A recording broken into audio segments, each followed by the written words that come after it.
কিন্তু মামন, বাবা প্লিজ আমাকে এটাতে সাইন করতে দাও।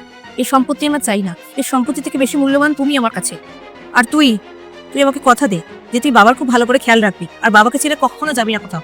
আরে হ্যাঁ হ্যাঁ, তুই এবার সাইনটা কর।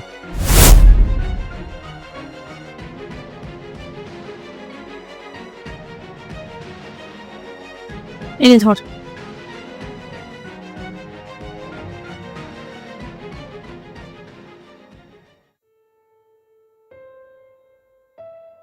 Good morning. ভাই দিদি তুই এখানে? আচ্ছা আয় ভেতরে আয়। তুই এখানে থাকিস নাকি? হ্যাঁ আমরা কিছুদিন আগে এখানে শিফট হয়েছি, নতুন ঘর নিয়েছি আমরা। কিন্তু তুই এখানে কি করছিস? ওই আমি আসলে বাড়ি বাড়ি গিয়ে ইন্স্যুরেন্স সেল করি। মানে তুই এই কাজ কেন করছিস? আমাদের তো নিজস্বই কোম্পানি আছে। না আসলে বাবা যাওয়ার পর না সবকিছু যেন শেষ হয়ে গেছে। আমার যে কোম্পানির লোকেরা ছিল তারা আমার সাথে ফ্রড করেছে, আমার সমস্ত টাকা মেরে দিয়ে চলে গেছে।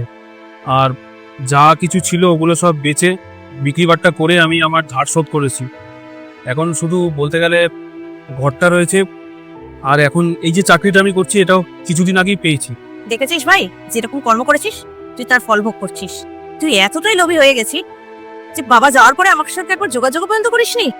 কি ভেবেছিলি যে আমি সম্পত্তি এগিয়ে ভাগ চাইবো? দিদি আমাকে ক্ষমা করে দে, আমি জানি আমি তোর সাথে খুব খারাপ করেছি। প্লিজ প্লিজ আমাকে ক্ষমা করে দে। দেখ, তুই আমার সাথে যা করেছিস তার জন্য হয়তো আমি তোকে ক্ষমা করে দিতে পারবো, কিন্তু তুই বাবার সাথে যেটা করেছিস তার জন্য আমি তোকে কোনোদিনও ক্ষমা করতে পারবো না। তুই প্লিজ এখান থেকে চলে যা, আর আজকের পর থেকে তুই কোনোদিন এখানে আর আসবি না। প্লিজ যা এখান থেকে।